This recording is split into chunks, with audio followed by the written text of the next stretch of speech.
Ladies and gentlemen, can we all please rise to welcome our dignitaries who are coming in.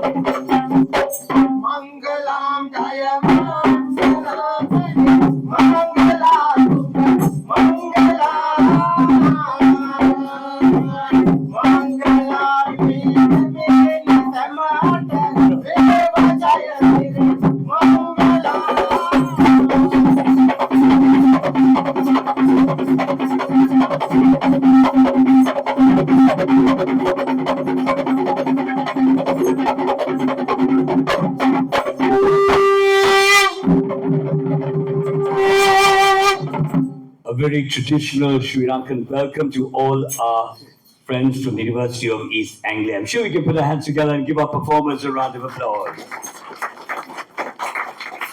A very good morning, distinguished ladies and gentlemen. Warm welcome to the formal launch of the partnership between University of East Anglia and the Colombo International Campus. In keeping with tradition, we'd like to start off with the lighting of the oil lamp. I would like to invite from the University of East Anglia, Professor Stephen McQuarrie, Senior Pro Vice Chancellor and Deputy Vice Chancellor. Also, Professor Stephen Leacock, Associate Dean, Faculty of Science, Dr. Thomas Roebuck, Associate Dean, Humanities and Arts, Dr. Lucille Curtis, Associate Dean, Internationalization and Social Science, and Ms. Anjana Singh, Regional Head, South Asia. And from Colombo International Campus, Mr. Amrit Veerasekara, Director, Mr. Suresh Gunasekara, Director, and Mr. Nishant Sempakoti, Chief Executive Officer. We'd also like to invite Orlando Edwards, Country Director, British Council, Sri Lanka, Andrew Fowler-Watt, Past Principal of Trinity College, Kandy, Nishika Hasim, Head of Operations, Campus Direct, and Asanti Fernando, Deputy Head of Trade and Investment, British High Commission. We'd like you to please move up and light the oil lamp in keeping with tradition.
A very good morning and welcome to this momentous occasion. For me, it's an honor, privilege, and a pleasure to be your compeer.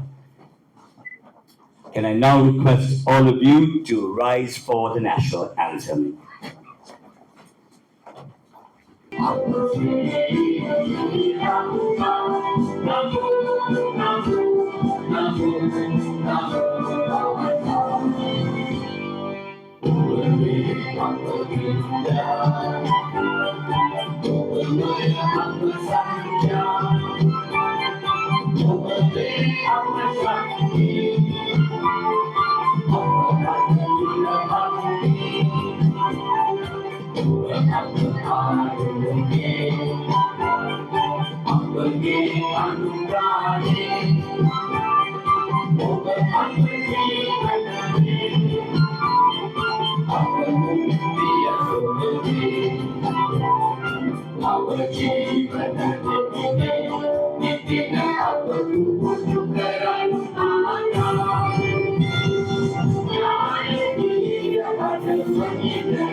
Thank you very much.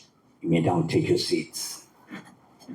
Well, I, as the compeer, have welcomed all of you to formally deliver the welcome address. I have the pleasure of inviting a personality whom I've known for almost 3 decades, have compeered for him for almost 3 decades, and we happen to be studying in the same school. Ladies and gentlemen, he possesses 27 years experience in education, an accomplished academic, having taught for a number of different university programs at undergraduate and postgraduate level, an entrepreneur and a seasoned management professional and strategist.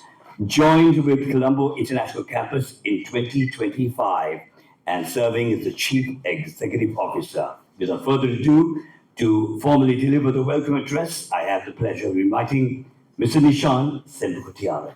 Over to you.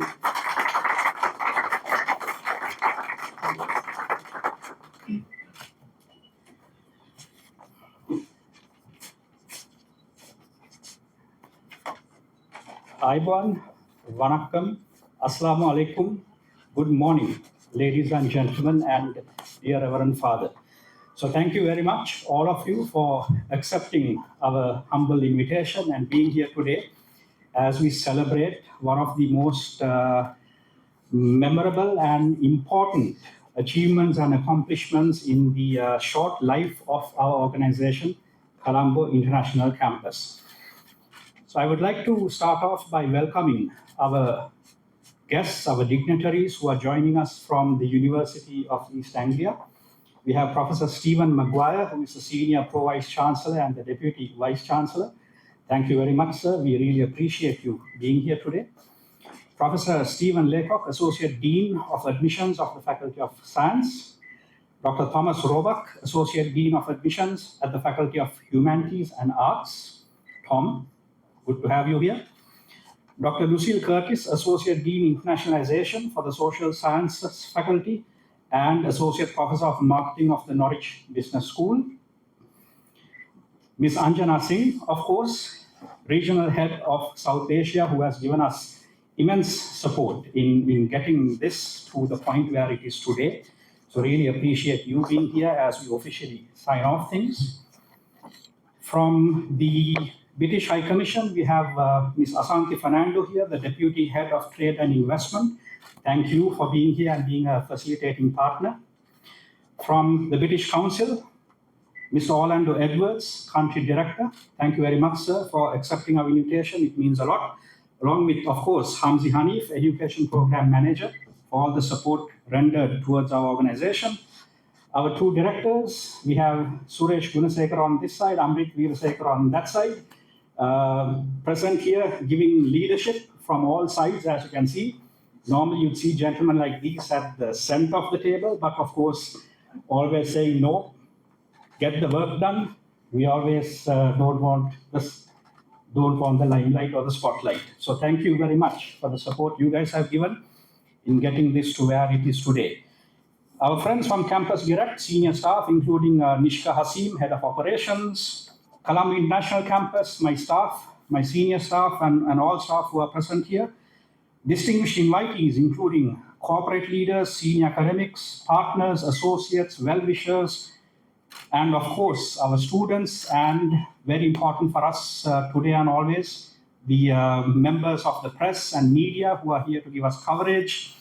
And my apologies if I have missed out on anyone, but thank you for being here. Welcome each and every one of you.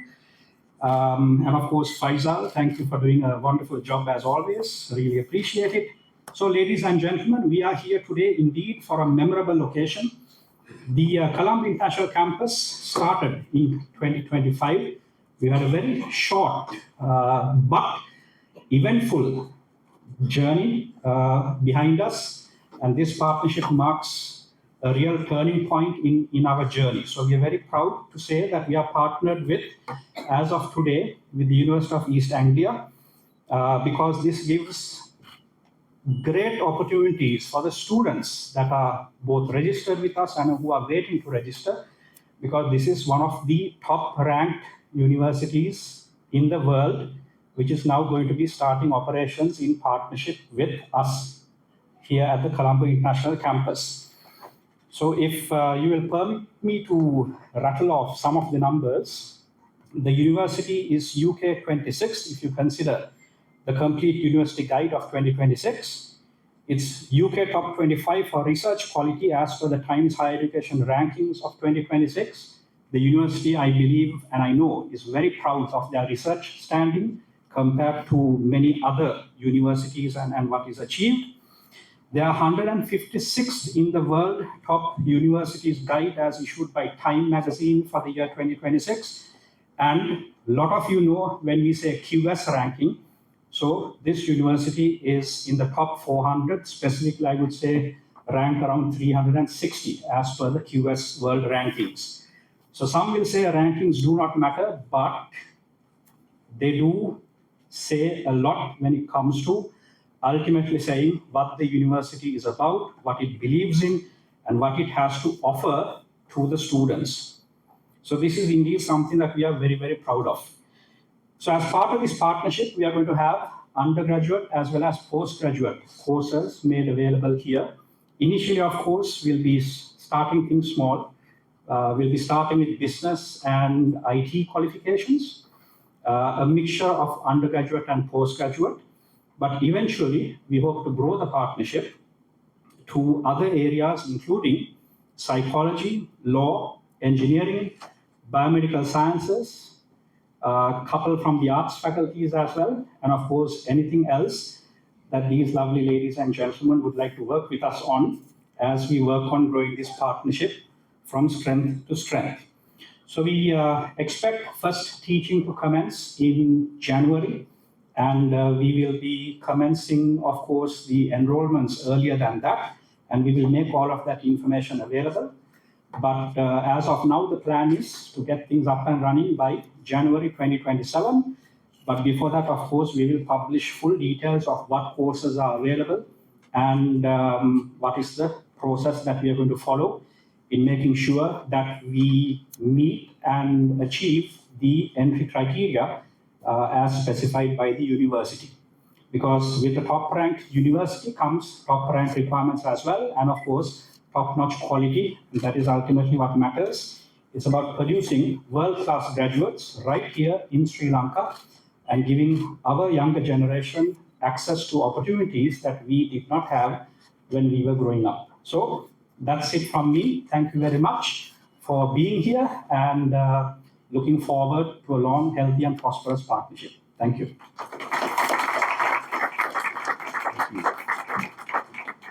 Thank you very much, Mr. Nishan, as always, an eloquent welcome address.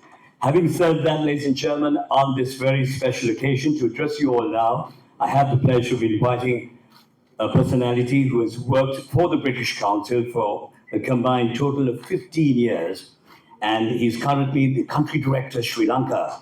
Previously, he was country director, Algeria, where he oversaw school reform programs and the launch of the British Council's digital library. Before Algeria, he was the regional manager in the Global Network team at British Council headquarters in London, supporting senior management and directors in the Americas and East Asia.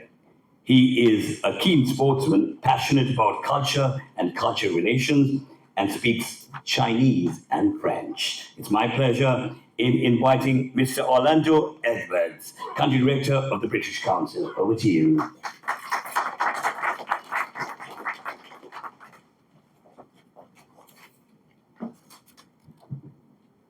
Thank you for that warm introduction.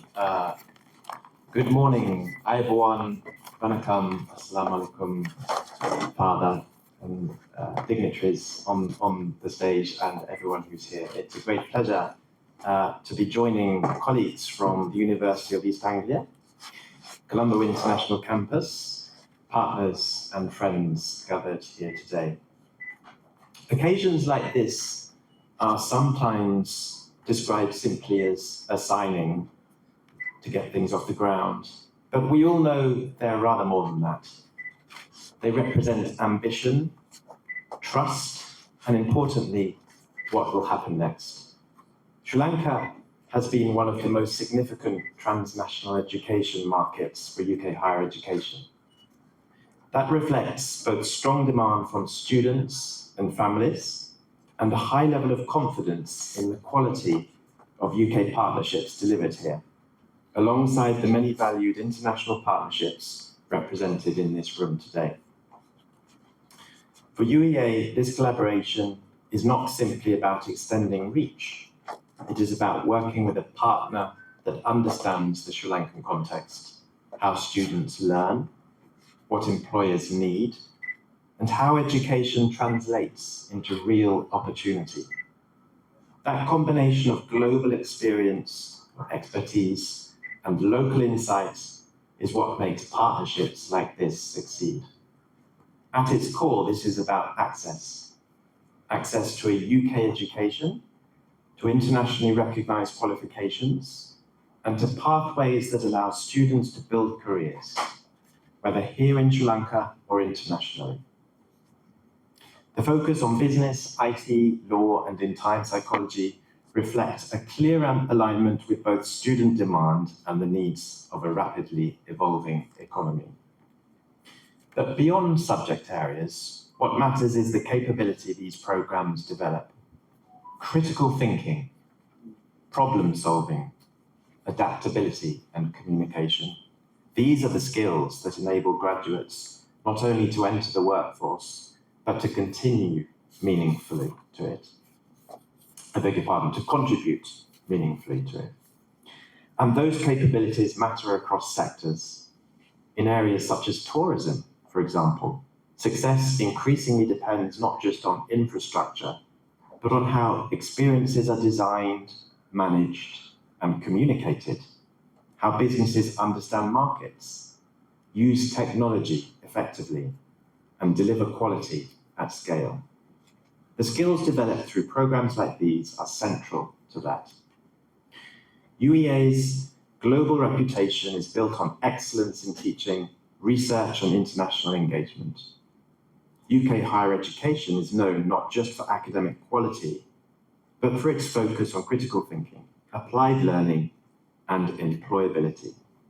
Qualities that translate strongly across international contexts. Partnerships like this allow that strength to be delivered in ways that are locally relevant and sustainable, while maintaining the standards that students and employers expect.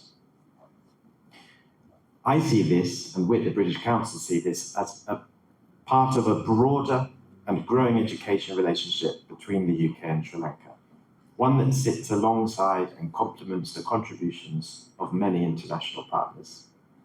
There is real value in that diversity. It raises standards, expands choice, and ultimately benefits students. So today is the beginning of that journey.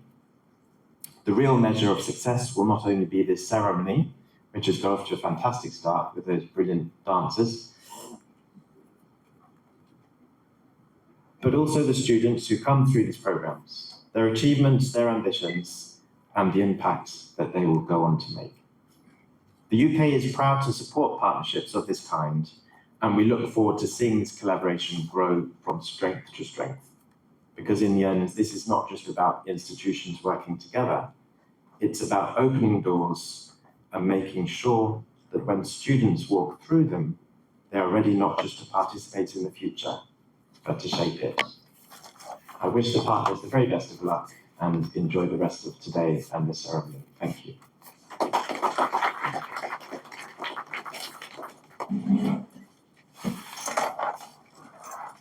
Thank you very much, Mr. Witz, for sharing your valued thoughts and your sincere wishes. Well, ladies and gentlemen, this is the moment we've all been waiting for. Well, as we normally say, it's time to put ink on paper and formalize the partnership between Colombo International Campus and the University of East Anglia. And for that, I would like to invite Professor Stephen McQuarrie, Senior Pro Vice Chancellor and Deputy Vice Chancellor of the University of East Anglia, and on behalf of Colombo International Campus, Mr. Amrit Veerasekara.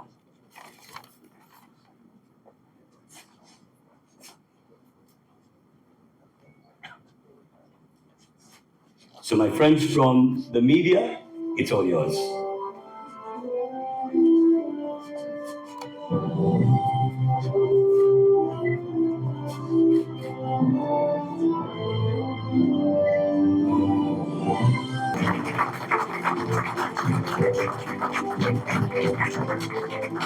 You in front for photo opportunity, Professor Stephen McQuarrie, Professor Stephen Laycock, Dr. Thomas Rubach, Dr. Lucille Curtis, Ms. Anjana Singh, Mr. Amrit Veerasekara, Mr. Suresh Gunasekara, and you, Mr. Nishant Sepapatiarachi.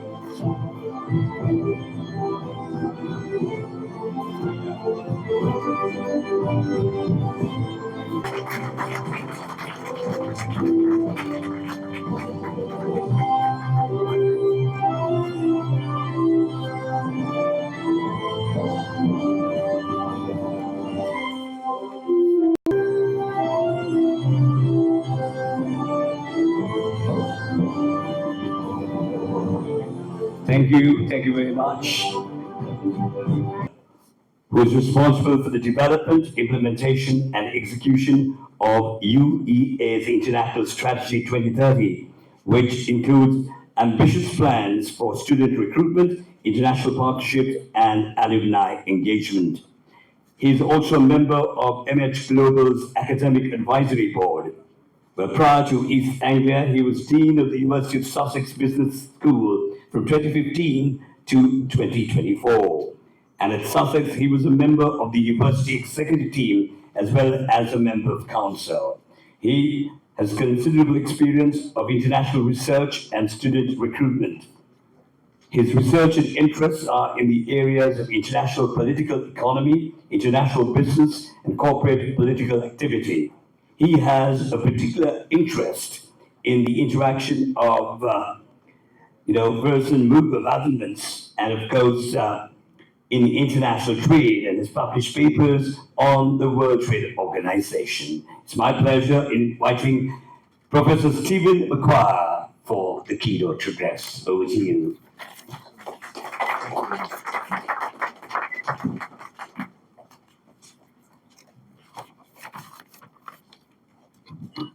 Good morning, everyone. Thank you so much indeed for this wonderful occasion, a truly joyous occasion. And may I thank, first of all, everyone at the Nishant's organization and the college for the incredible organization today and the wonderful dancers. I've been in Sri Lanka now, not quite a day, 18 hours or so. And the warmth shown here, the generosity, but also the ambition and optimism for the future is something that shines through. And you see it certainly in Colombo International College today, and I've really felt that. So this is the start of an ambitious partnership, and one that we feel very strongly about at East Anglia. So thank you for hosting us. May I also record my thanks to members from the British High Commission, the British Council. Both occasionally get a lot of grief from our sector But it is important to acknowledge the extraordinary work and support you give us when we enter countries we are not so familiar with. So thank you much. It is truly appreciated. And I will also really embarrass Anjana Singh, our regional officer for South Asia. Yeah, she does all of the hard work. I have the easiest job in the world, actually. I just come and do these speeches and try not to mess those up. This is months of assiduous and careful development. So thank you very much, Anjana, and colleagues for that matter. So we're very excited about this link. Let me tell you a bit about the university you are now becoming partners with. The University of East Anglia has a particular place in British higher education history. It was one of a group of about 8 or so universities founded in the 1960s in the UK. These others include Lancaster, Warwick, Bath, Sussex, where I was for many years. And they have a proud history. They were designed explicitly to expand educational and higher education opportunities for students. Until then, the British university system was extraordinarily elitist. And they were part of an expansion, a democratization of the system. We are, and we should be, very, very proud of our place in that history. It's a mid-sized British university.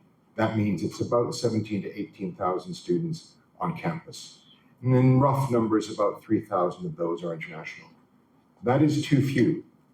One of my jobs, one of my KPIs, if we can use that phrase, is to increase the number of international students. First and foremost, because international students enrich the educational experience for everyone. And amidst all the talk about targets, achievements, goals, let's not forget that the most important thing is this. Education is an intrinsic good, and expanding and using education to make people's lives better and to help them develop is an intrinsically good thing. And again, we are proud to partner with CIC in that endeavor. Our research strengths are very well known, but it's something that we are very proud of. I believe passionately in the fusion of research and teaching. What makes a university education is that students interact regularly with leading figures in their field, and they are not just getting received knowledge, which is important, domain knowledge, but they're also thinking about, well, critical thinking, which was referenced earlier, new knowledge, challenging accepted ideas. Our strategy for 2030 commits us to expand the number of international students and to continue to expand our international research links. In the humanities, we are a comprehensive university, first of all. So let me just tell you a bit about some of our offering. We have perhaps the world's most famous creative writing course. And as a result of that, an extremely strong humanities school. We're very, very proud of the work done across that faculty. It's very rare, as I've said, there aren't many universities that boast. We have 3 or 4, depending on how you count it, Nobel laureates. It's pretty unusual to see them spread out across literature and then the sciences. You tend to get them in typically the sciences. But of course, we have a Nobel laureate who was a student on the program and has every now and again helps us out with the teaching. It's really quite extraordinary. And the humanities has really led the way in thinking about how we take interdisciplinary aspects of work, digitization, to preserve and enhance the essential role that all humanities scholarship has in the university realm. Not for us the talk of decline in humanities, but rather humanities is thriving at UEA, and I know in time it's going to thrive. It's going to thrive here as well. And we're extremely proud of the work done there. Norwich Business School is our business school. And again, we're proud of it as well. It has, for me, and the misfortune that everyone at NBS has is that I was previously the dean of one of its close competitors. So I can tell you what it does really well, and probably does a bit better than the place I led for a long time. Engagement with firms is simply fantastic. I have attended events that are full of business people. The local Norwich business community comes regularly and engages with the school. It is something that I'd never seen on a scale done before at this size of a school. It has a number of leading academics. We have one of our branding experts is in the top 1% of scientists around the world. This is the absolute pinnacle. By the way, UEA has about 7 academics in the top 1% of their field. Is that a big number? Is that a good number? Yes, it is. It will be bang on with a number of Russell Group universities who will also have a similar number. It's an outstanding faculty. NBS has the Small Business Charter accreditation and AMBA for its MBA. And it's developing a suite of new programs and has some of the most engaged teachers in the entire university. And that's saying something because, as I said, our humanities group is fantastic. So I look forward to seeing NBS's offer roll out here in the coming years. You'll see a lot of work around innovation, scale-ups, startups, branding, finance. And then finally, science. Professor Laycock is here. Science is about 50% of the campus by size, and we're making an enormous investment in science, major refurbishment of many of our laboratories. You'll know perhaps that we are known for environmental science. Many of the key measures and concepts associated with climate change and understanding the impact of climate change were developed at East Anglia. Most recently, the Wellcome Trust, the world's largest philanthropic organization, awarded another major tranche, several million pounds, to the Sainsbury's laboratory, one of our laboratories, to continue important work on crop resilience in the face of increased climate stress. This is going to be very, very big at UEA, and we have some leading experts on understanding how we effectively use modern gene editing techniques to create more robust plants and organisms to secure our food supply. In the case of computer science, I'm going to embarrass Professor Laycock because I've seen some of his interesting research. He works in a really cool area of visualization, and very typically of UEA, his work in computer science actually has its strongest application in areas of health science because it allows clinicians to visualize molecules as they are affected and manipulated. Did I get that more or less right, Stephen? More or less. More or less. I tried. So, finally, employability. It's not just domain knowledge, it's also critical thinking, but it's also supporting people in their careers. Our outcomes, as measured by the Higher Education Statistics Agency, are as good as several Russell Group universities. In 2024, for example, they were top 25 in the UK, alongside big universities like Edinburgh and York. Most recently, we are unrolling a major suite of new MSCs, 2-year MSCs, that have a guaranteed work placement in them. And for undergrads, you will see workplace activity preparing you for the world of work suffuses the curriculum. The industrial placements that we have across the university are extraordinary, and staff are invested in delivering them properly. We sit on something called the Norwich Research Park, which is the 3rd largest collection of biological science in the UK on one site, after only Oxford and Cambridge. It's an extraordinarily vibrant ecosystem, and it doesn't matter whether you're studying medieval history or biological sciences, you benefit from being amongst bright, ambitious people, and the park is home to a thriving startup and scale-up community. We view this TNE as a wonderful opportunity. Internationalization is no longer, and never frankly should have been, about simply getting students from parts of the world to come onto the Norwich campus. We, of course, always want people to study at Norwich and benefit from the wonderful campus. But it's also the case that we are bringing our education to countries in a spirit of reciprocity and true collaboration. We expect to learn a great deal from CIC in the coming years and to benefit immensely from this partnership. And that's the spirit that you need to sort of understand we come today, of genuine partnership, respect, and reciprocity.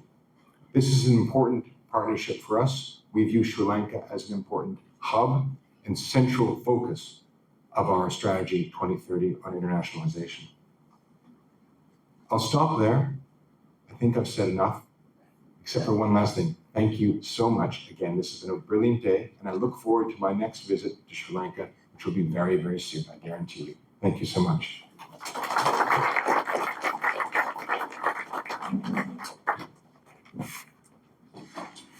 Thank you very much, Professor, for sharing your words of wisdom and your wealth of experience with everybody present here today. Well, right now, ladies and gentlemen, we have a very special personality who's going to speak about the careers in the creative and governance sectors in the age of AI, and a very relevant topic as the aim of CIC and UEA is to create employable graduates via this valuable partnership.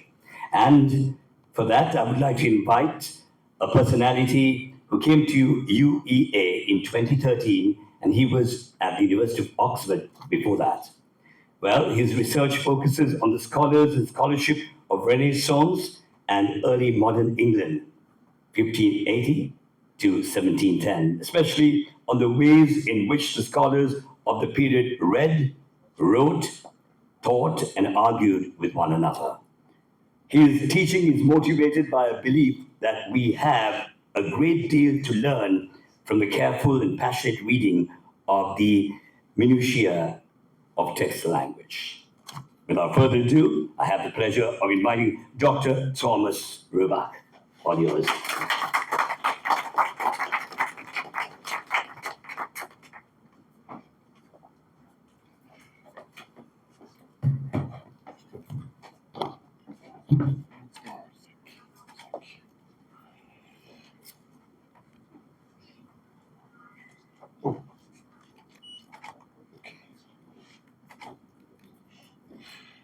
Thank you so much for having me to speak today, and huge thanks, of course, to International Campus Colombo, to the British Council, the British High Commission, to staff, students, and to the Sri Lankan media. My name is Dr. Tom Roebuck, and I'm an associate professor in literature at the University of East Anglia, and it's been the privilege of my life to serve as the Associate Dean for Admissions in the great Faculty of Arts and Humanities there. I first came to Sri Lanka more than 20 years ago and fell in love with this magical and beautiful place. And it is such an honor to be back in this to launch this very, very special collaboration. I've been asked to talk today about what may at times seem to you a paradoxical topic, that of AI and the arts and humanities. Surely this is what my colleague Stephen Laycock should be talking about, AI and computing science. But AI is now so much more than a computing technology. It is an intellectual and cultural phenomenon that is reshaping how we think about language and about writing itself. Only time will tell if AI's implications for how we think about writing are as great as other great technological innovations. Written language itself, the alphabet, the pen, the codex, the printing press. Perhaps they will be even greater. Still, I wish provocatively to suggest today that it is in the arts and humanities that the most important questions about AI are being explored. Is AI writing now indistinguishable from that of humans? We have been testing this idea in a series of CPD workshops across South Asia this week, inviting audiences to read two passages side by side.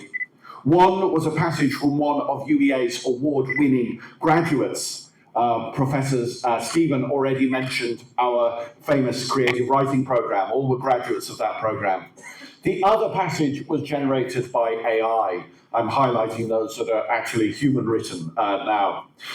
We found many people could tell the difference, although, as it happens, not always my colleagues, who guessed wrongly 3 times out of 4. Moreover, AI needed human input via prompt engineering to make the task more difficult to guess. Still, we are at the point where AI's imitations of literary writing provoke uncertainty.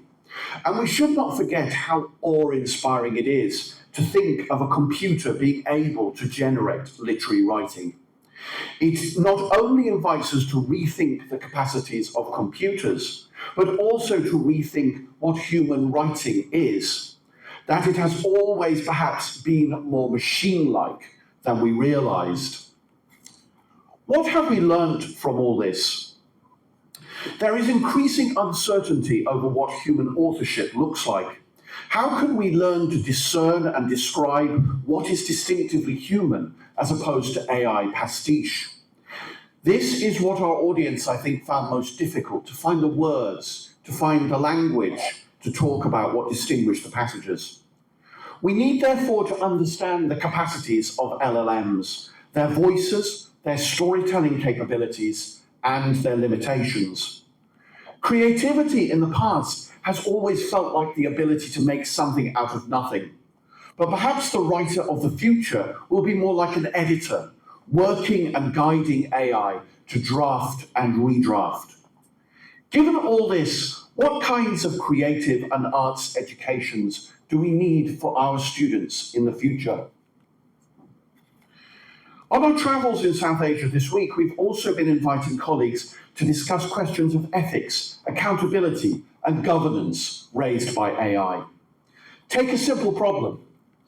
A hospital wants to introduce an AI decision-making system to prioritize care for those in intensive care. To many of our participants this week, it has felt somehow wrong to outsource decision-making on matters of life and death to a machine, to AI. But how do we unpack the ethical issues? How do we devise systems that embed AI within human accountability? These ethical and governance questions remain challenging. So what kind of education do our students need from arts and humanities in the age of AI? We need our students to become ethical, responsible, and confident AI practitioners. The focus of creative education is arguably shifting to training digital co-creation and prompt engineering. We need to teach our students to collaborate effectively and productively with AI. With AI decision-making becoming seamlessly integrated into government bureaucracy, we need students versed in the complex ethical and policy thinking needed to regulate and manage AI. Analog skills are arguably becoming even more important, giving a presentation, offering empathy, showing interpersonal and intercultural competency. These are all the kinds of skills that the arts and humanities cultivate. And AI's archive of the past will come to shape the future. The data sets to which AI has access determine the shape of the answers and the creative products it produces. These data sets are AI's archive. We need digital archivists who are ready to make the archive of AI draws upon as globally inclusive as possible. We know that AI is producing many profound changes in the job economy. Entry-level roles are being whittled down. We are perhaps at that worrying stage because the new roles that a digital society requires do not yet exist. But they will. What might these roles look like? And how might the arts and humanities support them? AI ethics advisor is one role I'm sure every corporation will soon need, with an academic background perhaps in philosophy. An AI policy analyst with an academic background in politics or public policy. AI and equality, diversity and inclusion officer, drawing attention to the biases and limitations inherent in AI, with students graduating from areas such as gender studies. AI storyteller with an academic background in creative writing. AI prompt engineer for digital content creation with background in media or film production. Strategic AI content management with academic background in media studies or communications. Or AI and sustainable digital heritage management with an academic background in heritage or museum studies. I'm incredibly proud that UEA's Arts and Humanities faculty is at the leading edge of this transformation in response to the challenge of AI in UK higher education. Let me give you a quick snippet of that. We are, as you've heard, world leaders in creative writing, and we have recently launched a new multi-form creative writing course with digital writing and writing in response to the challenge of AI at its core. The challenges of the digital society in politics and the public realm are being explored in our courses on public policy and on data science for public policy and politics.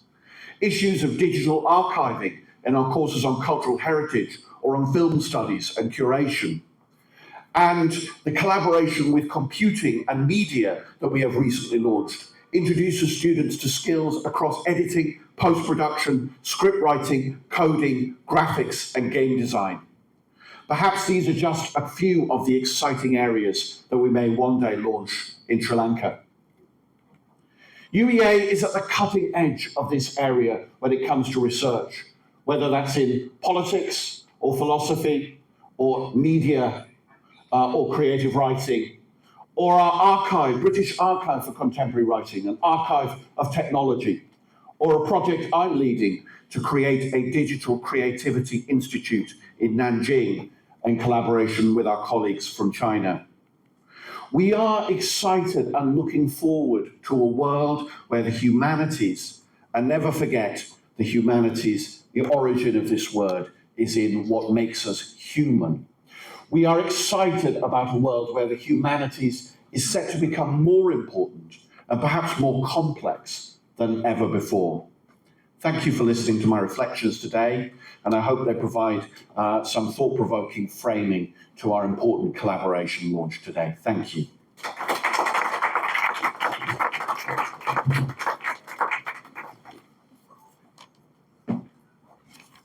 Thank you very much, Doctor, for that very educative presentation.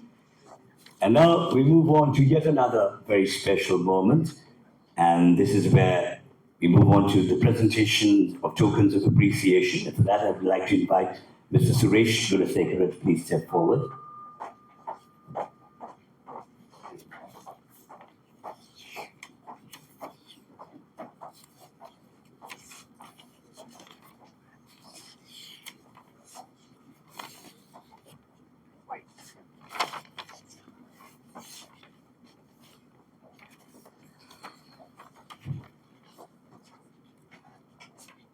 Tokens of appreciation presented to our dignitaries from the University of East Anglia, starting off with Professor Stephen McQuarrie.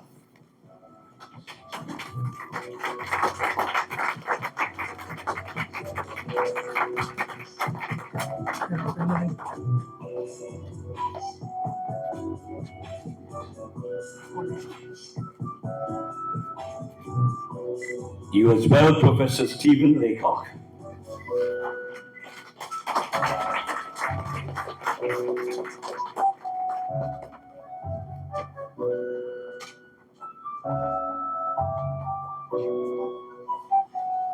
Also to Dr. Thomas Rubach.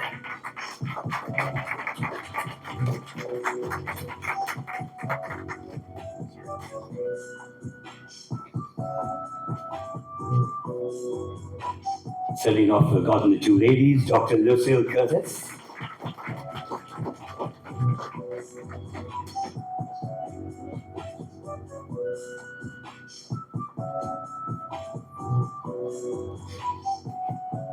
And you as well, Miss Anjana Singh.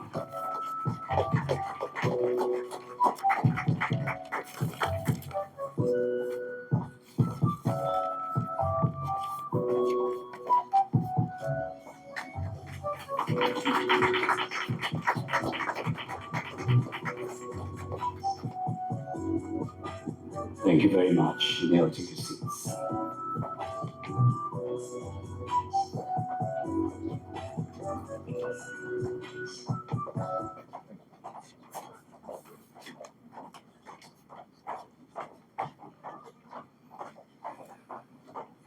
Well, this is where I take a break, although I'm from the media, and invite my colleagues from the media to pose questions. I'm going to give you only 5 minutes.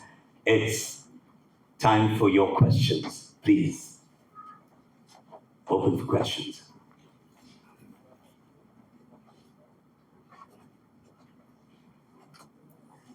සිංහලෙන් ගොඩක් ප්‍රශ්න කරන්න පුළුවන් නිශාන් පරිවර්තන කරයි.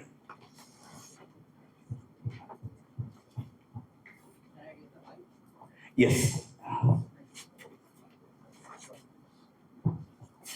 Actually, as media personnel, we have participated for a lot of international university collaborations with Sri Lankan campuses, private universities.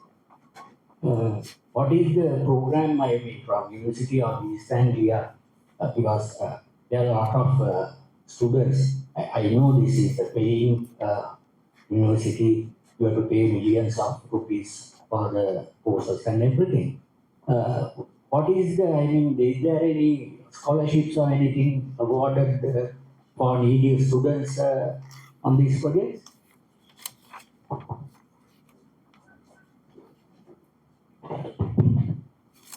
Right. First of all, could I see where the gentleman is? I heard. Hello, sir. Right. Like to know who I'm talking to. Right. Thank you very much for that very important question. Yes. So finances do ultimately matter.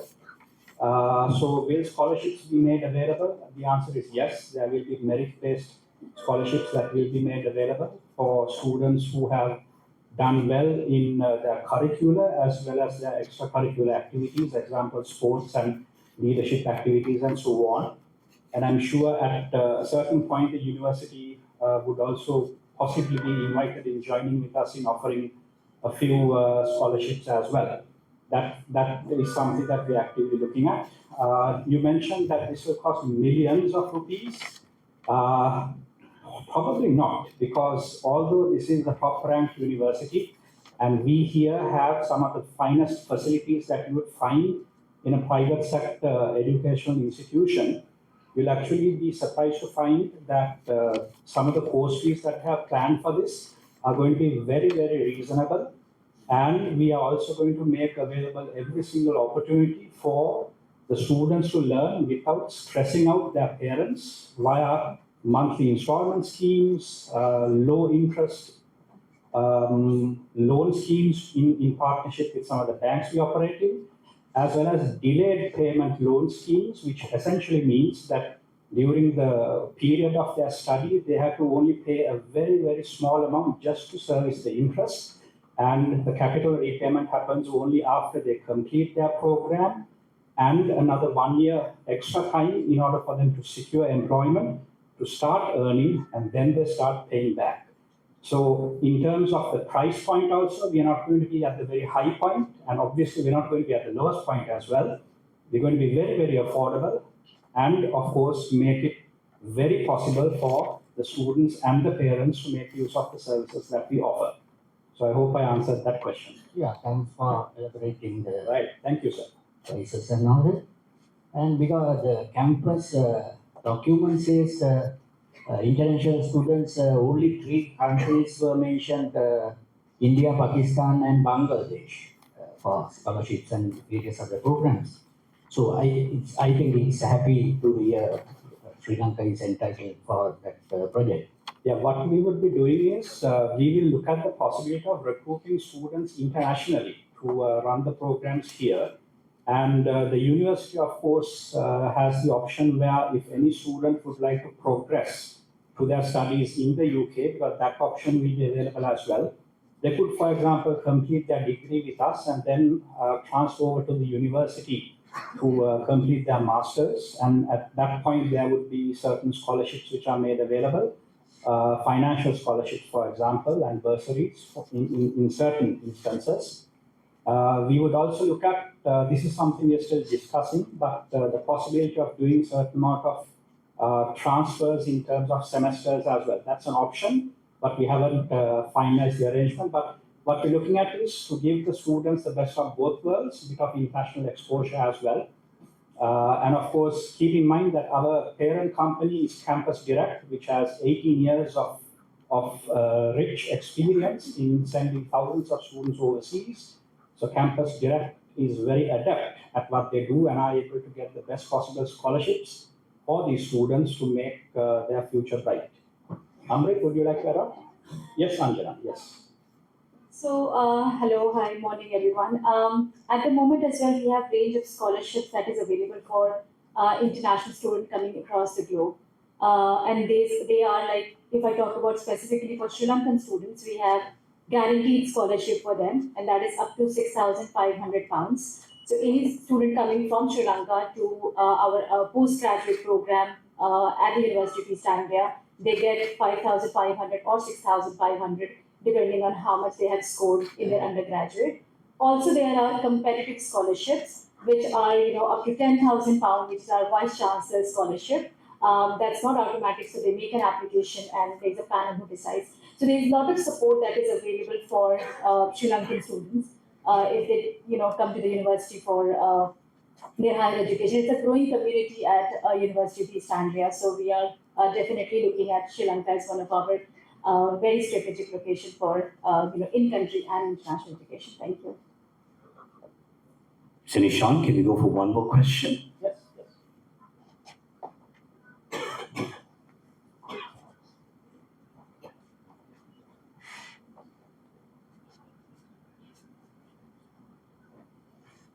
Sinhala භාෂාවේ වුණා පාන්න පුළුවන්. පරිවර්තන කරන්න ඉන්නවා. Good morning. So let me pose a question that not only as a journalist, but I think a lot of parents also have when selecting universities and study programs for their children. What measures are being taken at the campus here to ensure that students still receive the full university experience that they would get if they were to go directly to the university in the UK or anywhere else in the world?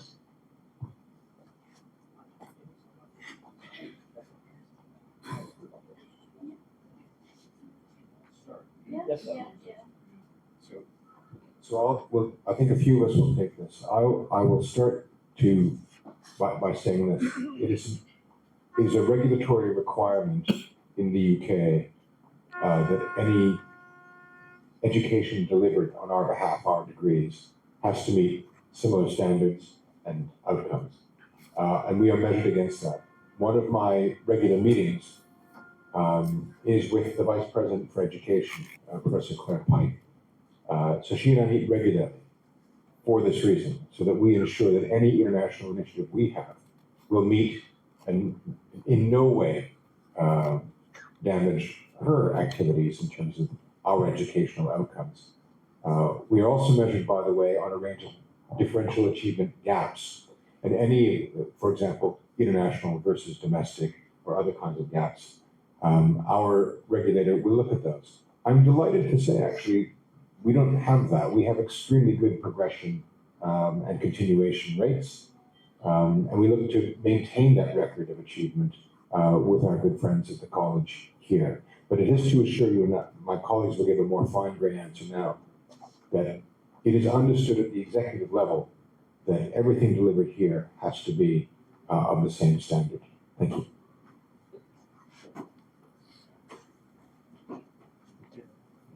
If I maybe add a little, in terms of the quality assurance, in terms of the processes that we go through, all assignments that are assessed with our TNE partners are checked by the UEA module organisers. Okay, so each assignment that will be assessed goes through rigorous moderation process. Okay, so this is for coursework and exams that we have. Okay.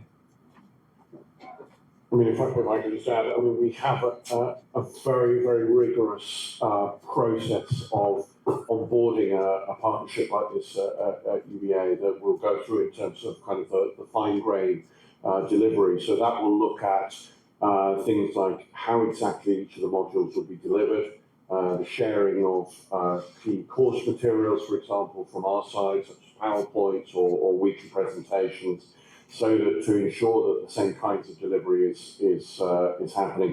It will also look across areas like student support, all of these different sort of aspects that really make up a degree. So as a university, we really are focused on that quality piece rather than just onboarding lots of different partnerships in a rapid way. And we do things in quite a measured and careful manner that is really designed to focus on that quality of delivery. So I think it's a great question. I think it's a really key question. And I think it's one that I think we really have a commitment to delivering on. Yes, thank you, Tom. I also just wanted to add that this collaboration is more than just the curriculum. So there are opportunities to bring groups of UK and Sri Lankan students together in the virtual environment for things like joint webinars, employability sessions. So Professor Maguire mentioned about how dedicated we are as a business school to working very, very closely with businesses. And part of that work includes what we term as Employability Week. And we bring a lot of those employers actually join us online because, like you, they're working internationally in different parts of the world on a whole range of different business projects. And that gives the opportunity for UK and international Sri Lankan in this case and business professionals to all come together and actually learn from each other. So I'm really keen to stress it starts with the curriculum, but then it really builds out into something much more special. So thank you.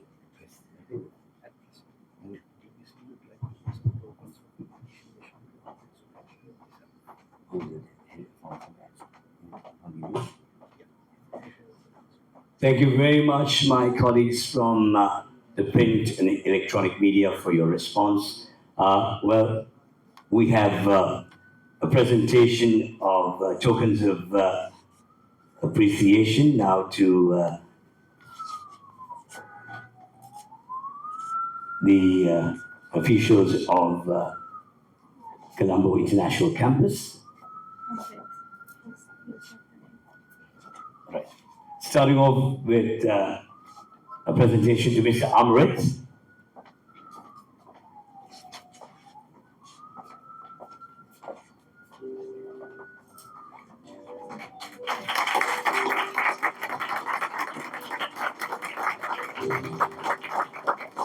Suresh. Mr. Suresh.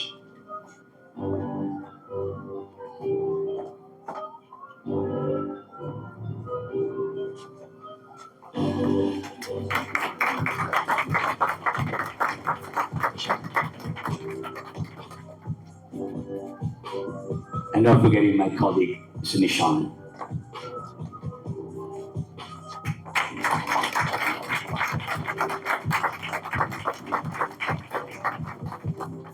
Thank you. Thank you very much. And finally, we move on to a panel discussion on a very important topic of modern transnational education in preparing graduates for a global workforce. Well, while we prepare, can I probably request you all to move out a bit, and I'll introduce you to the panelists to prevent a delay in time.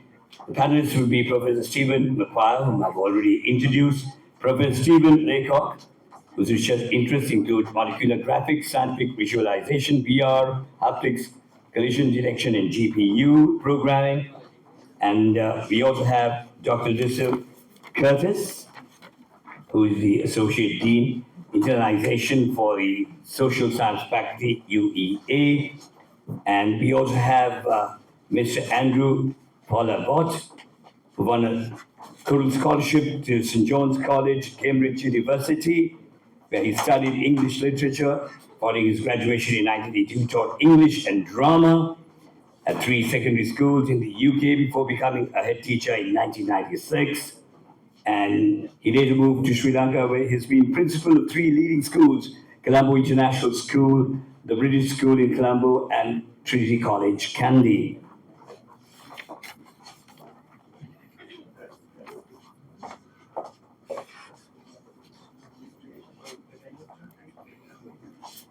Since we have time, let me also talk about one of the panelists, Dr. Lucille Curtis. She has also been an associate professor of marketing and a member of the executive team within Norwich Business School. And prior to joining the Faculty of Social Sciences in September 2017, she taught at the Essex Business School. And prior to that, she worked within marketing communications management for more than 16 years within the pharmaceutical and healthcare sector, local government, and as a marketing consultant, where she achieved 10 awards for excellence in leadership, PR, and marketing.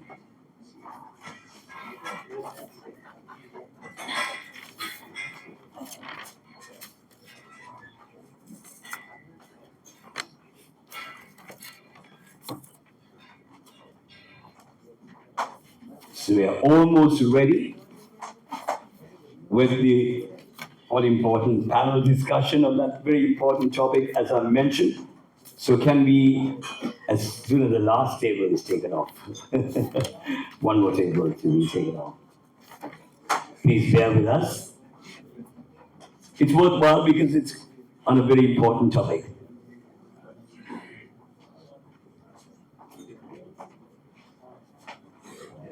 Stephen McQuarrie, can we have you to take your seats, sir? Why the silence? Everybody, a round of applause.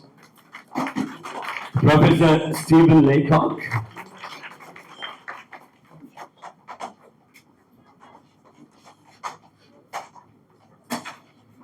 Also the lady whom I had to give a long introduction, Dr. Lucille Curtis, you as well, ma'am.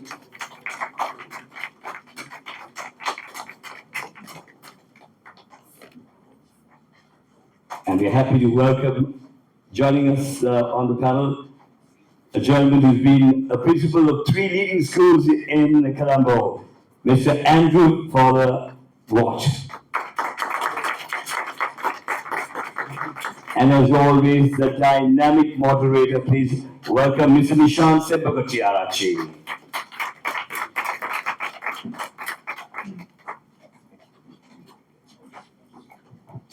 Over to you.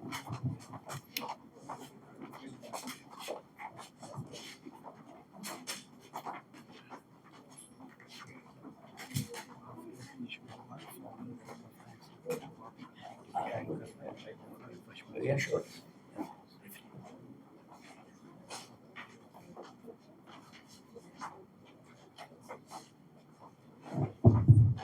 Right.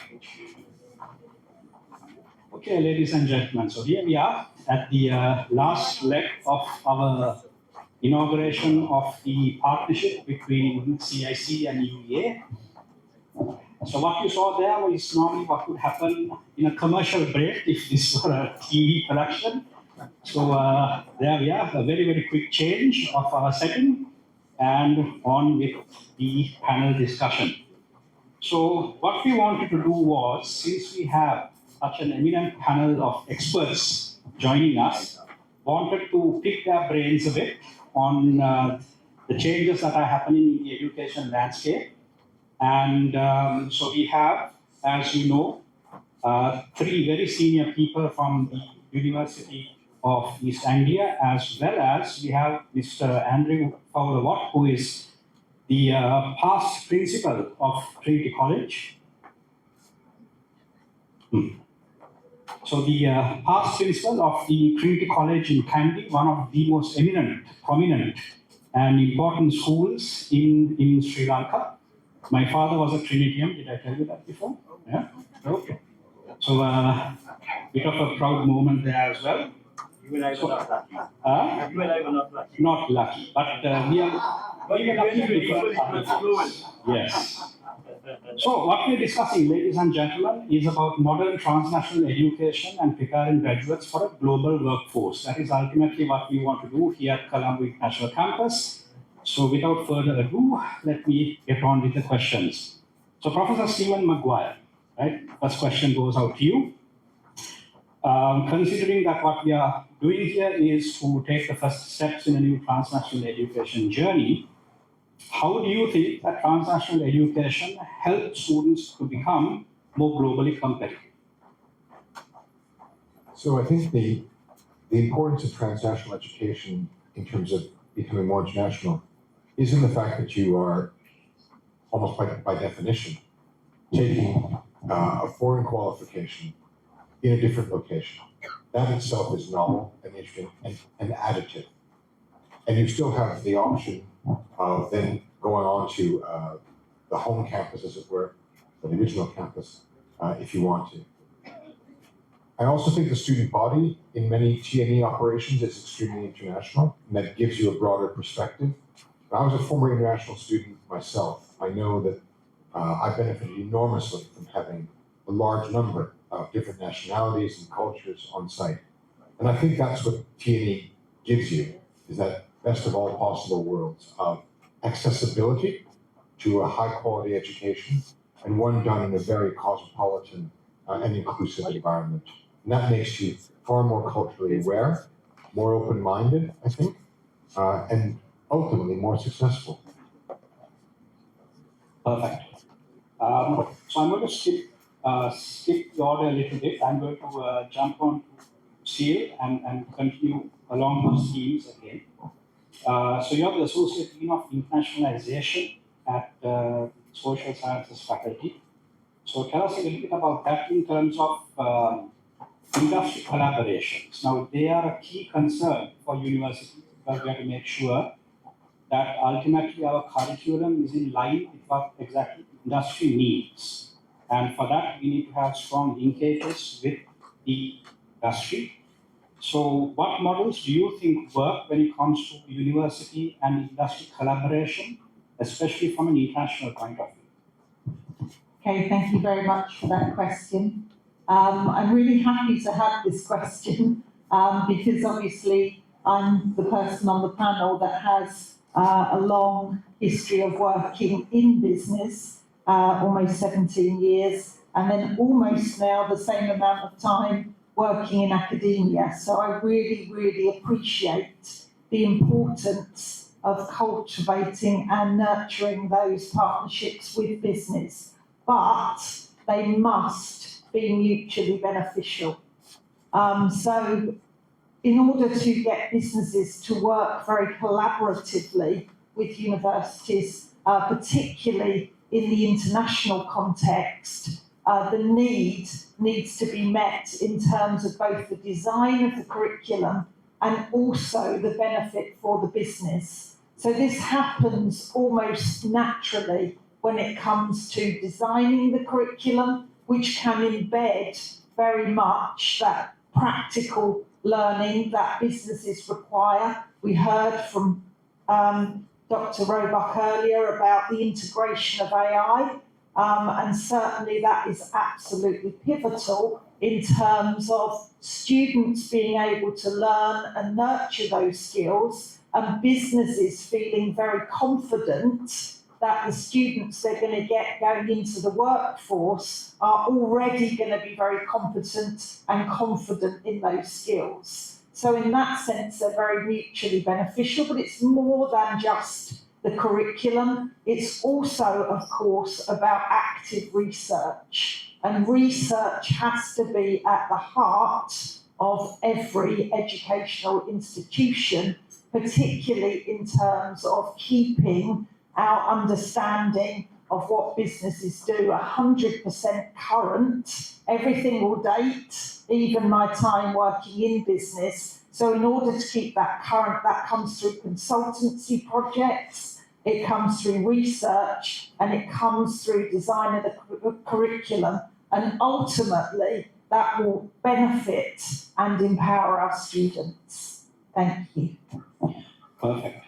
So taking that forward, you touched upon the research, and when I was making my introductions, I also made it a point to highlight the fact that UK top 25 when it comes to research quality as per the Times Higher Education rankings that I've just issued. Research plays a very pivotal role. So Professor Stephen, continuing on what Sheil said, if you were to look at the kind of research that you at the university and the immediate benefits or the medium to long-term benefits as well, benefits can come in many different forms. how can we, as an international partner and our students, leverage on the rich research background and capability that the university has? Okay, thank you. Yeah. So it's very important to UEA, of course, the research. We are a dual intensive university focusing equally on teaching and research. But in terms of how that feeds into the curriculum, I mean, just to expand a bit from what Lucille is saying, UK universities don't follow a national curriculum like BTEC course or A levels. You know, each university is designing its own course. Okay, so they will have some key fundamentals that many degrees will have, and they often are linked in with accreditation. So they have to follow certain topics. But the research really can feed in to broaden and expand the flavours that are covered in the course. So, for example, in computing, you will experience like modules which really link into the research skills of the staff. And in environmental science, topics in climate change, where we're world leading, feeds into the environmental science programs.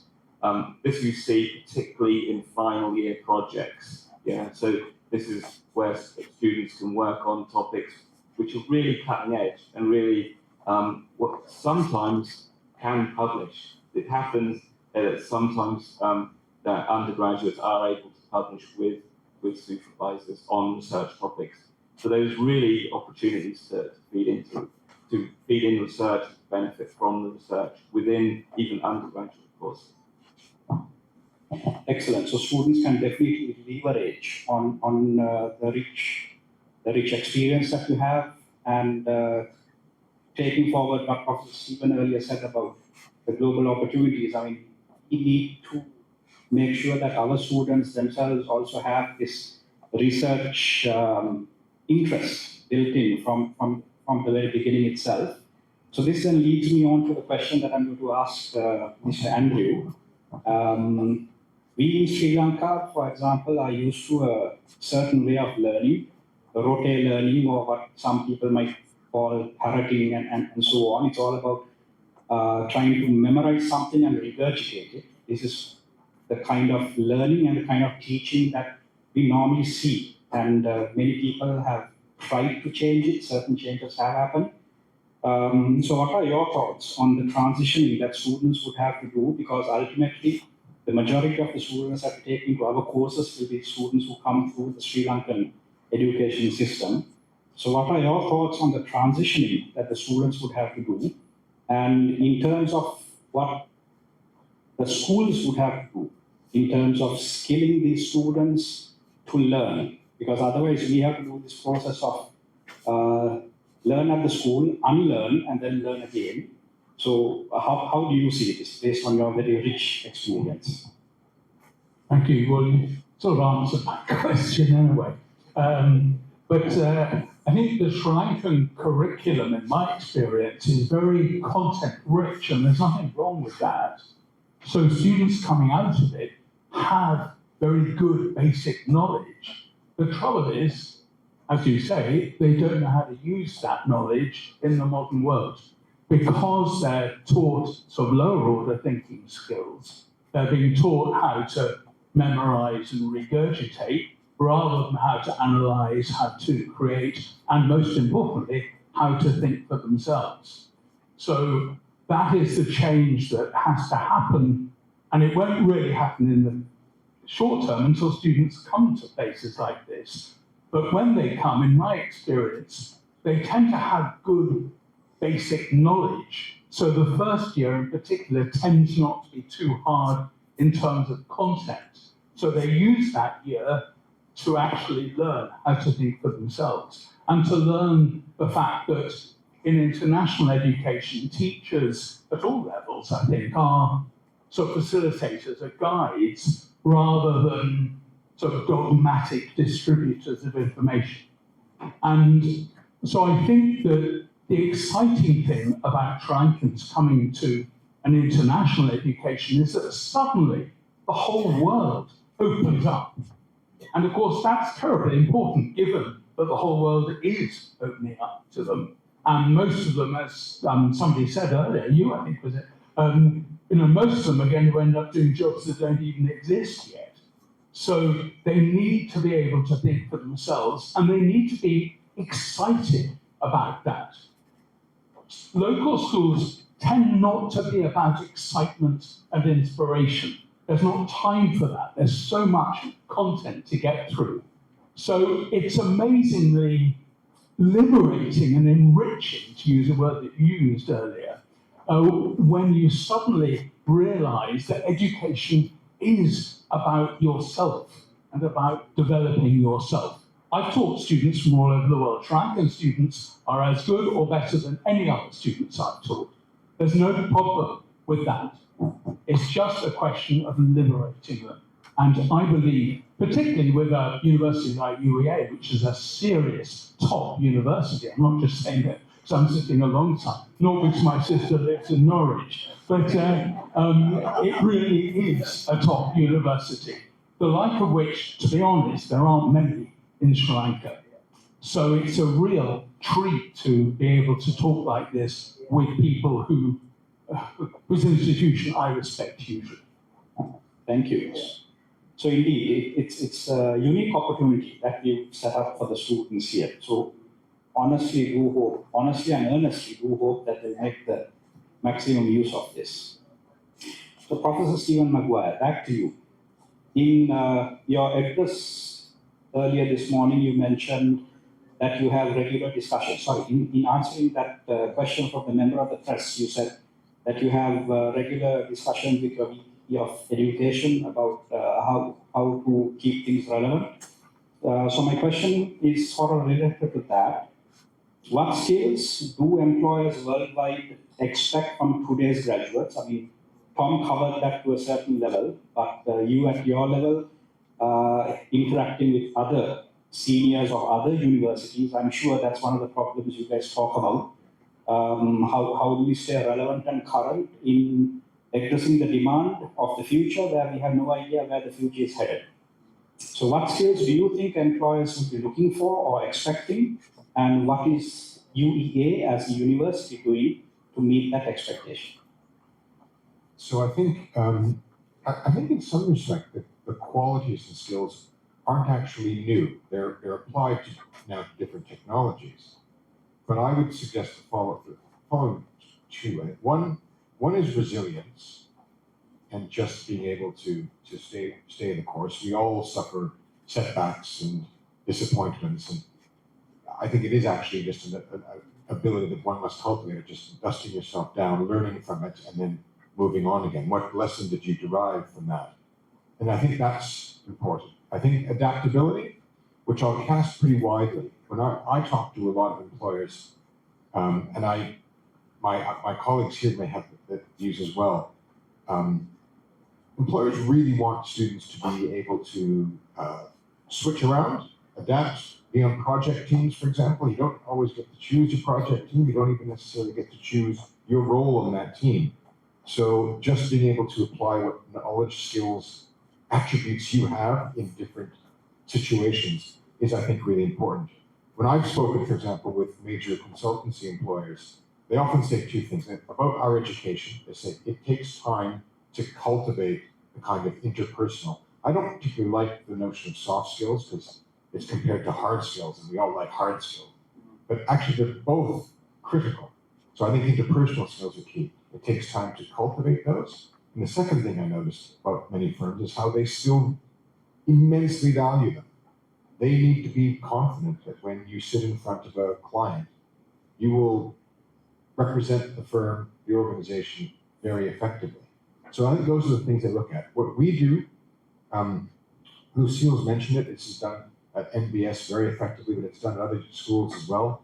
Lots of exposure, lots of engagement with local firms. The Norwich business community, I have to say, is one of the most engaged I have seen outside of London. I mean, you never have to really press them to come and help out. We have an excellent career service, and we have academics who are very sensitive to everything from assessment design, which helps get certain skills developed, right through to utilizing their own corporate contacts and experience for mentoring. Those are some of the things we do. Perfect. So you set the stage for me to again jump back to Lucille for the question. Sorry, Stephen, I'm going to bypass you yet again.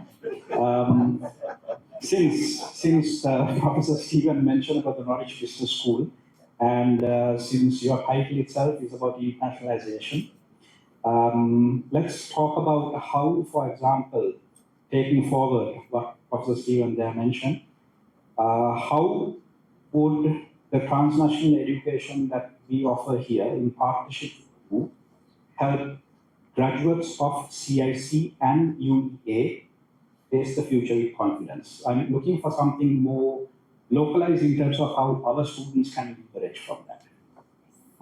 Thank you very much indeed. Yeah, I mean, I think the students here are very much at the brink of such an exciting period where basically students who are able to work with international partners really get the opportunity to grow and learn from different cultures and have different experiences. We have everything in the curriculum from live business projects to different forms of assessment that allow you to tap in and learn much more about different scenarios, different business types. And entrepreneurship is also something that we do brilliantly in Norwich. As part of the work I do, I work with a huge number of entrepreneurs, and Norwich itself is very, very entrepreneurial, and I see that as an amazing opportunity for the students here.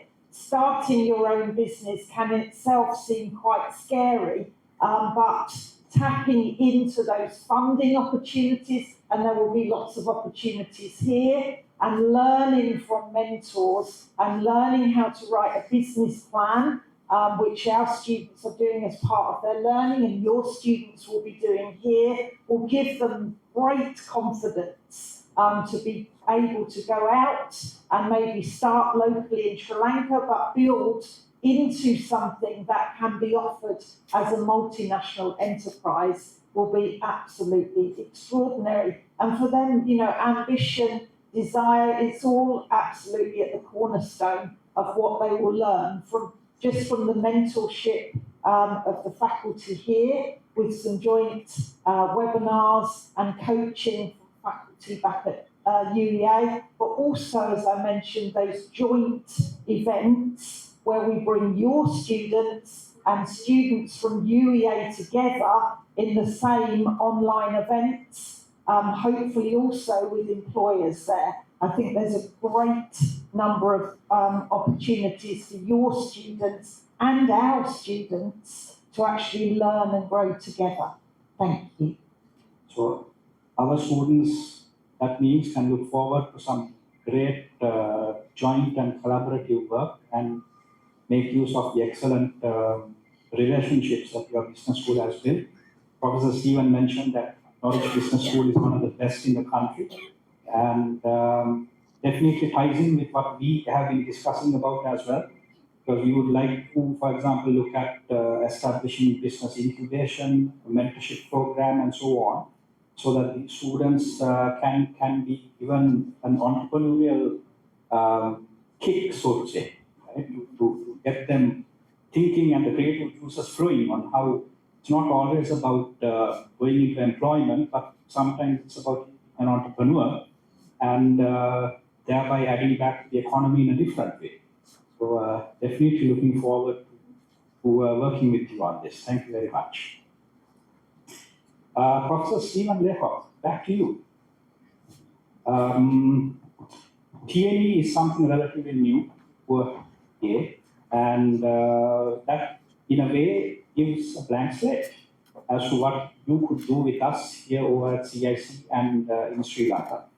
So in what ways do you think that a UK degree, undergraduate or postgraduate, delivered here in Sri Lanka will prepare students differently from what someone would term as a more traditional degree? How do you see the international flair coming into that? Okay, yeah, so very good question. So I think actually Andrew's already highlighted some of the key differences between UK education, but specifically at UEA, So the careers that or degrees that we have are very focused on, particularly and finally on research, as I mentioned, but they're also driven by the employment needs. Okay, so we're always in connection with employers, as you still mentioned, but in business, in engineering, in computing, across our programs. And our courses generally have an advisory board from industry.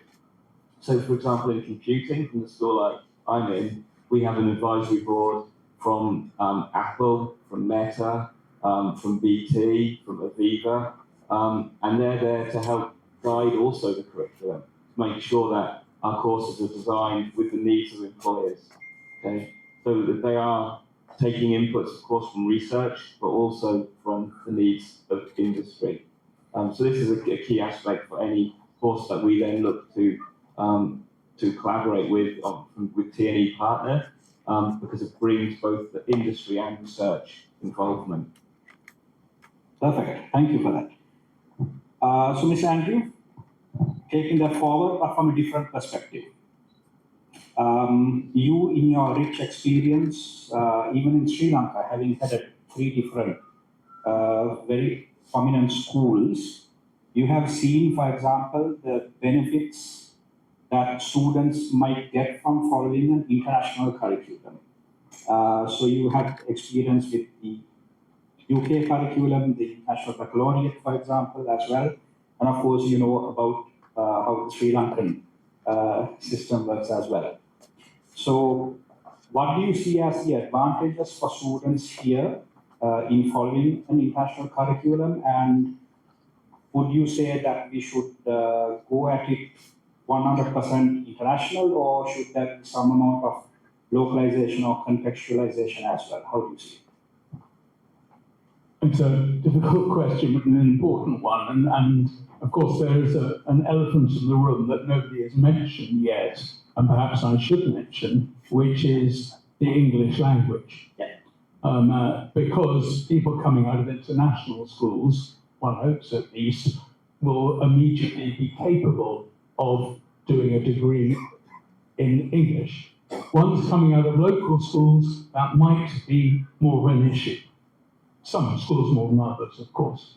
But I do think that CIC needs to bear that in mind when it's moving forward, and there may need to be extra help put on for people who are intellectually absolutely fine, but might need a little bit of extra support in the early years, particularly as they do a degree course in English. So that's one issue, and obviously coming through international schools helps that. Lots of local schools, including Trinity, where I was, have a thriving English medium anyway, but that's not the case nationwide. And obviously, we're hoping here that we'll attract people from all types of society, including Sinhala and Tamil speakers. And there's nothing wrong with that. And although I'm an English speaker and I've been running schools in English, primarily in Sri Lanka, I do not personally believe that means you don't need to know your mother tongue as well. And in fact, I hope that you would agree with me that awareness of language and the culture of one's mother tongue is incredibly important. So it's not just about English to the exclusion of anything else. It's in addition to that. But I do think the English matters. And as we've already discussed in various ways, the other thing that an international education will do, whatever level it starts, is it will get students excited about thinking for themselves and about not just being subjected to the spoon feeding you were mentioning. To be honest, that downplays or even insults local teachers, many of whom are outstanding educators. But the curriculum they've been left with for a long, long time doesn't allow them to inspire their students. And that's why curriculum change in this country is so important. And teachers locally have got to buy into that. And that includes tertiary level, actually. Yes, sir. we've got a long way to go in terms of getting our act right, in meeting the needs and expectations of our younger generation. And we have a Prime Minister now who is also Minister of Education. And whatever one thinks about her or about the political party, I think it says a lot that the Prime Minister understands just how important it is to educate the next generation of Sri Lankans. I believe I'm right in saying no country in the world has ever achieved developed status without a fit-for-purpose education system. The saddest thing is that Sri Lanka had one and has lost it over a period of time. But it can get it back. It absolutely has, in my view, the roots there. It just needs to be developed and indeed financed as much as possible. I mean, you'd be horrified at the low level of GDP, for example, that goes towards education in this country. The trouble is there are so many other financial problems here. But that's slightly off the system. But I do have hope for the country. And I think that education right from the bottom, from preschool up to graduate level, will be focused on here. And I think having partnerships with UEA and maybe like-minded universities from around the world can only help that. So that brings me to the final question. I'm going to ask this out in general, and maybe each of you could take a minute to share your thoughts around it. If you could give one piece of advice to students who want to succeed in a global workforce, what would that piece of advice be?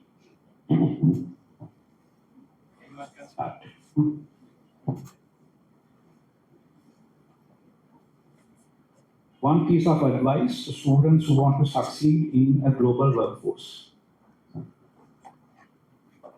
So I'll try. I'll give the same. Join things. As a student, join clubs, join societies, be known to be active and engaged at work. Join the social club, join the local hiking club, the chess club. Why? Because I think it's important that you, that you have something outside your job that can become all-consuming, but B, it's just a good practice, I think, to just be known as convivial, civil, sociable, and I think it makes you more effective as a person. Thank you. Excellent thought. Lucy? Thanks. If I could give one piece of advice and with it one skill set, I would, and I do, tell my current undergraduate students. I advise 18 students at the moment, and it's something that I really, really enjoy actually. You really get to know your students well over that 3 or 4 year period. So the advice I would give is please try to always be a good communicator. And that has a lot of depth and different meanings depending on what sort of career you go into. But one of the skills, and Professor Maguire alluded to it earlier, that is so, so important. We don't like talking about soft skills, but being a good manager, being a good mentor, and being somebody that other people in an organisation, or if you're the entrepreneur, people who look up to, is, I think, really, really undervalued, actually. And that starts with really understanding how to communicate with people at all different levels. People always said to me at UEA that they notice I talk to the cleaner, the person who cleans the buildings at UEA, the same way that I speak to our Vice-Chancellor, David Maguire. And I think that respect that comes with good communication can never, ever be valued enough. So thank you. Excellent. Stephen? Okay, so if I'm talking to students, I would say that they need to focus on what they really are passionate about, which course they really think is going to lead them into a career that they're going to profoundly love. Because if they really are passionate about it, they'll be motivated and they will be always seeking opportunities, always seeking knowledge. So this will be my advice for them. Mr. Andrew, you have the last word. Thank you. Well,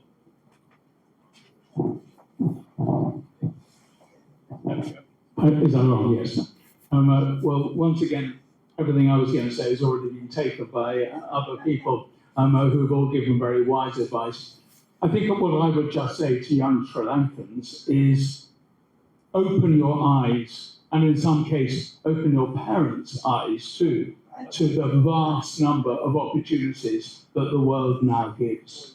And take every opportunity that you get given to do that, to advance yourself and to learn what you love and what you really want to spend the rest of your life doing, because you're likely to have to work for at least 50 years. So you want to do something you like doing rather than something you've been pushed into because your parents insisted you did science A-levels, for example.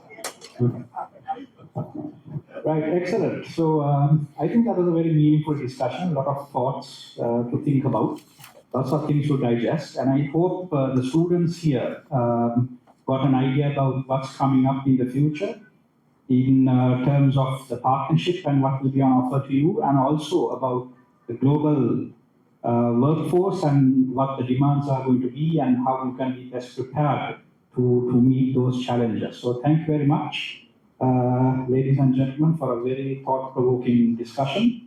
So that's it from me. Thank you very much. And Faisal, over to you. Thank you. Well, thank you very much, panelists and a moderator, for giving that very productive panel discussion. And ladies and gentlemen, before we end, I'm sure all of you will join me in wishing this wonderful partnership all the very best in their future endeavors by putting our hands together and giving them a round of applause. And you've been a wonderful audience. Thank you very much. It has been an honor, privilege, and pleasure to have compared this very special event. Thank you. Invite all of you for refreshments on the 4th floor. Thank you.